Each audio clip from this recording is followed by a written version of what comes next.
Task Force X Part 1. Int Limestone Cave Day. Epic Formations. A natural jewel box. 3 cave spelunkers with helmets, miners' lights, harnesses and ropes cross the cave floor, dwarfed by giant limestone teeth. One of them is June Moon. Minutes later June is lowered into a chute by ropes. Standing on a shelf, preparing her tackle for the next leg, she slips, plunging into the darkness. Int Skull Chamber Day. June comes to, her light fading. She's surrounded by hundreds of skulls. Cave bear, mammoth, saber-toothed tiger, human skulls. Cemented together by crystalline deposits. Absolutely unreal and beautiful. And then there's the altar, a carved demon holding 2 jars, 1 female, 1 male. June reaches for the female jar, holds it in her wax seal and opens the lid. Hands she breaks the black wisps escape from it. June follows them with the beam of her headlamp to the back of the cave where a woman squats with glowing animal eyes. Meet the enchantress diaphanous, ethereal, garbed as an ancient priestess. June gasps. Enchantress, do you remember me? June: yes. From my dreams. The hungry ghost approaches June and holds her face. Enchantress, now that I have brought you here, my child, you must let me in. Enchantress brings her spirit face close as if for a kiss. June gasps, inhaling the ghostly enchantress. Int Arkham Asylum Prison Ward Night. Paramilitary thugs in masks trade gunfire with the overwhelmed guards. More dead and wounded guards lay on the shiny waxed floor. Patients wander through the gunfight, thorzoned out of their minds, unsure if it's all a hallucination. Camera pulls back past a bed on its side. A psych patient strapped it, crazy eyes darting. He screams and screams but nothing comes out. 2. Continued. More appended beds, fear-mad patients still strapped to them. Guards use them for cover as they reload their pistols. Trading worried looks, a volley of gunfire rips through the beds, patients and guards. Camera finds Dr. Harleen Quinzel, a beautiful young psychiatrist, lays on the floor. Blonde, scared. A tall muscular figure in a prison uniform looms over her. This is the Joker, ripped like an MMA fighter. His skin is shock white. The cunning eyes of this grinning devil burn with malice towards all we hold dear. Dr. Quinzel, please don't. Please. I did what you said. I helped you. Joker, you helped me, by erasing my mind. What few faded memories I had of who I was. You left me in a black hole of rage and confusion. That's the medicine you practice, Dr. Quinzel. His pale hand proffers a rubber ball. He traces his long sharp pinky nail along her lips. Joker taunted. Now let me help you into the same black hole. Open up, doll, and bite hard, or you'll break those perfect porcelain-capped teeth when the juice hits your brain. She opens her mouth. He places the ball in it. He smears conductive jelly on 2 paddles. Applies them to her temple. Joker taunted. Now forget you ever met me. She won't. She can't. She's in love with him. Beast. Dr. Quinzel convulses as 450 volts sear through her brain. Her face contorted in agony. Teeth grinding the rubber ball. It stops. She goes slack. A tear falls from her open eye. Joker sets aside the paddles. Frost, his loyal aide-de-camp, tosses him street clothes. Frost, good-looking lady, boss. She really liked you. Continued. 3. Continued. 2. Joker, it would never work. She kept trying to fix me. Frost, who said you were broken? Joker changes into a custom suit. Joker, tattooed across his chest, a Joker playing card tatted over his washboard abs. Frost screws his Glock in Dr. Quinzel's ear to finish her. Joker regarding this as he slips on his Diamond J pinky ring. Then Joker smiles, no ordinary smile. It's the smile. The corners of his mouth slide up his face.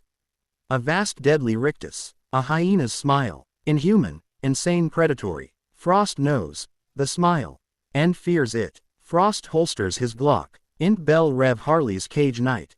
Close on 2 closed eyes they snap open and stare at camera right into us. Bright with madness. Uncanny. Indomitable. Insouciant. The eyes of Harley Quinn. Camera rotates and pulls back. Harley hangs upside down from the ceiling of her steel cage. It's how she sleeps, like a bird of prey. Prison garb can't hide her powerful gymnast's body as she languidly unfolds herself in a demonstration of impossible demonic yoga. Her cage is inside a cell block she has to herself, with catwalks, barbed wire.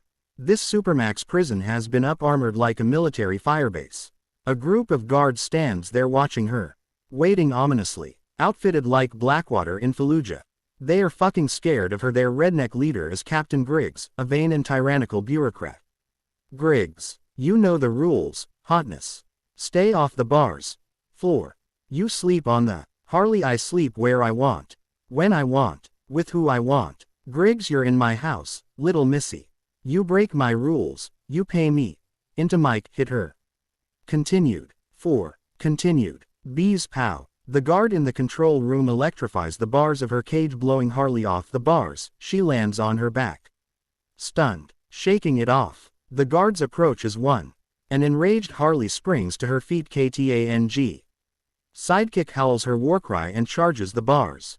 Knocking herself out cold. Griggs turns to his tough guy guard. Griggs content. Now that's a whole lot of pretty and a whole lot of crazy. The word batshit don't scratch the surface. Let's get her done. Tasers are pulled out in unison. Griggs and his boys warily approach Harley's cell. Int Bell Rev. Deadshot's cell night. Floyd. Deadshot. Lawton is a career mafia hitman, a stone-cold pro. A gangster lone wolf. A man of respect. His thin mattress rolled up and tied with a bed sheet. Powerfully built, he fires combos into his ad hoc punching bag. Wop wop. Wop wop. Wop wop. Griggs appears at his cell door. Griggs. Yo, Floyd. Wop wop. Wop wop. Wop wop. Punching. Deadshot stops, turns to the cell door. Towels off. Deadshot. Only my friends call me Floyd. Griggs. We sure ain't friends. Floyd. It's supper time. Tough guy drops something in the cell door's tray. A Nutriloaf prison kitchen leftovers blended and baked into a loaf. It's cruel and unusual yet somehow legal. Deadshot retrieves his meal, regards it in disgust. Deadshot. Back on the block. I'd fly to New York every Friday for a ribeye. Wagyu beef, that's the cows they massage and feed beer. Ever had a steak worth flying cross country for? No. Bet you just fry up some frozen chuck patties. Macaroni salad and moon pies. Right. Continued. 5. Continued. Griggs. I'll go home tonight, have a beer, watch TV, roll around with the old lady. You're gonna sit in your cage like a dog eating the shit we feed you. No one knows you're here. And no one ever will. No calls. No mail. Just memories. And memories fade. Deadshot. I'll get out of here one day. And I'll be like the Holy Spirit, watching over you. Griggs' facade cracks a tiny bit as he contemplates that. Griggs, you just lost your mattress for threatening staff. Deadshot massages his calloused knuckles. Wop wop wop. He blasts a series of combos into the cement walls with shocking power. He blankly looks at Griggs with his icy murderer's eyes. Deadshot. What? Gonna take the walls away? They stare at each other through the ballistic glass. Griggs looks away first, and departs. Ext Courthouse Alley. Deadshot flashback night. Deadshot walks fast, hands in his pockets. He reaches a turn in the alley. Looks around. Places a thick plate of steel on a ledge. He studies it for a second. Moves it slightly with the fingertip until satisfied it is placed just so. Next he places a small camera by the plate. And keeps walking. Int office building. Deadshot flashback day. Deadshot enters the lobby in coveralls with a toolbox. A pair of U.S. Marshals stop him. Search his toolbox. Deadshot. What's up? This is new. U.S. Marshal. Big mafia trial. Half a downtown sewn up. 110,124. 6. Ext rooftop. Deadshot flashback day. Deadshot in coveralls, with a toolbox. He stops at the air conditioning unit and opens the side, revealing a scoped and silenced rifle in a plastic bag. Moments later, Deadshot lays prone on the roof aiming the rifle. The man looks like he was born behind it.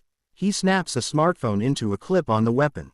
Insert phone video. It shows the video from the camera he placed in the alley. A group of marshals stands around an armored SUV. Ext Courthouse Alley. Deadshot flashback day. An SUV pulls up.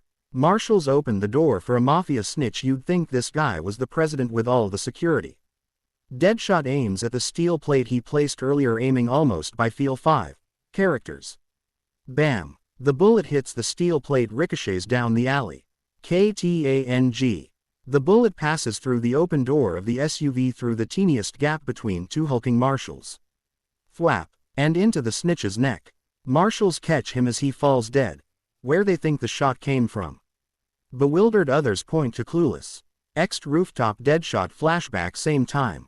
Deadshot is already rappelling off the roof into the bed of a waiting pickup truck. He covers himself with a tarp and the truck merges into traffic. In DC Steakhouse night. In the quiet back room. Amanda Waller takes yet another gulp of Pinot Noir. A hard-as-nails career intelligence officer who makes bad things happen to bad people. With her is Dexter Tolliver, the president's national security advisor, and Vice Admiral Olson, commander of SOCOM. Their old friends. Waller is on a wine-fueled roll. Waller. It's taken some work, but we have them. Most of them. The worst of the worst. Admiral Olson, and some of them have abilities. Amanda. Continued. 109,124. 7. Continued. Waller. Yes. Heard about the pyrokinetic homeboy. Some gangbanger gets jumped in a prison riot. I was briefed. Tolliver. Waller. And incinerates half the yard. The security videos are incredible. 33 dead. Filled every burn unit in California. Victims with charred bones, charred organs. He released enough thermal energy in 3 seconds to melt an engine block. Well, we have him now. Admiral Olson. In custody. Waller. Let's just say we put him in a hole and threw away the hole. Leans in quietly. You know about the witch. Admiral Olson. The witch. Waller. I'm talking a fucking textbook witch. A flying, spell casting, making shit disappear witch. Marveling. I've seen things. Admiral Olson. It's a new world. Waller. Or is it a very old world? We chased away our ancient fears with the light of science. I think Superman was the beacon for them to creep back from the shadows. Admiral. The next war will be fought with these metahumans. Ours. Theirs. Think we're the only ones kicking over rocks. Russia, China, maybe the next Lex Luthor. Do we get ahead of it? Or bow to our new masters? Admiral Olson. Where's this witch? Continued. 108,124. 8. Continued. 2. In my pocket. Waller. Tolliver. What's to stop her from turning you into a frog? Waller reaches into her bag. Puts a small case on the table. Swipes the thumbprint lock. Waller. There's good intel in old legends. Example. They say a witch has a secret buried heart, and whoever has the heart can kill the witch. So we searched the cave where she turned up and found this. She opens the case. Inside is a mummified human heart decorated with bear claws and bits of gold. Waller taunted. As long as I have this, she'll do anything I ask. Admiral Olson. I'll take your word on that. Waller. I want to assemble a task force of the most dangerous people on the planet. Admiral Olson. They're bad guys. Waller. Exactly. Anything goes wrong, we blame them. Built-in deniability. Tolliver is intrigued. Waller taunted. I need top cover and plenty of rope to hang myself. And we keep it in the family. I'm answering to you and the Admiral. I'm not explaining myself to some beardo Senate staffer once a month. Tolliver. You'll have to sell this downtown. I'll convene a stakeholders meeting with Defense and Intelligence. Get the nod from the chairman, and you'll have all the rope you want. Continued. 107,124. 9. Continued. 3. Admiral Olson. Amanda. These are villains. The worst of the worst. What makes you think you can control them? Waller. Getting people to act against their own self-interest for the national security of the United States is what I do for a living. Waller smiles, pours herself more wine. Int Bell Rev corridor night. Harley Quinn is belted into a black plastic restraint chair. A spit guard over her mouth. Her forehead strapped back. The prison nurse snakes a feeding tube down her nostril. Griggs holds up 3 cans of liquid nutrition and smiles. Griggs. Lukey Lil, mama. Tonight it's your choice. Chocolate, strawberry or vanilla. Harley stares daggers at him, caresses her thigh. Griggs leans in. Griggs taunted. Why's it always a fight? I could make it nice in here. For you. Griggs nods at the nurse, who connects a large syringe of nutrient liquid to the feeding tube. And squeezes the plunger. Harley begins shaking with rage. Vibrating with sheer hatred. Bubbles foam out of her nose. Glares at Griggs. He takes a big step back. She. Int Gotham private nightclub flashback night. A sanctuary for high-roller mobsters, criminals, shot callers and ballers. Fresh, modern, with go-go dancers and light displays. Joker and Harley enter, dressed to the nines, every eye on them, the power couple of the Gotham underworld. An hour later, At Joker's VIP table, Monster T, an evil-looking gangster, pays his respects. Harley has joined the go-go dancers. Monster T can't help looking, he licks his lips. Big mistake. Continued. 10. Continued. Joker, you like her. Monster T. No. That's your lady, Joker. We do a lot of business. I ain't messin' that up. Joker, you don't like her. You hate her. Got something against her. Monster T. Come on, Joker. What am I gonna say, brother? There ain't no right answer. Joker, there's always a right answer. Joker whistles, waves over Harley. She cartwheels off the stage. Joins her man, Harley. Puddin'. Joker, you're my gift to this gentleman. You belong to him now. Harley, this guy, cool. Harley sits in the gangster's lap. Whispers in his ear. You're cute. You want me. I'm all yours. Harley conted. She puts his hand on her thigh. Monster T is pouring sweat. Caught between these two psychopaths. Monster T. Joker. I don't want no beef. Joker, but you don't want my gift. I'm sick of her. You take her. Joker pulls his purple 45, offers it to the gangster. Or shoot her. Either way. Do, Joker conted, push her hair back. Me the favor. Please. Harley caresses Monster T's face. Continued.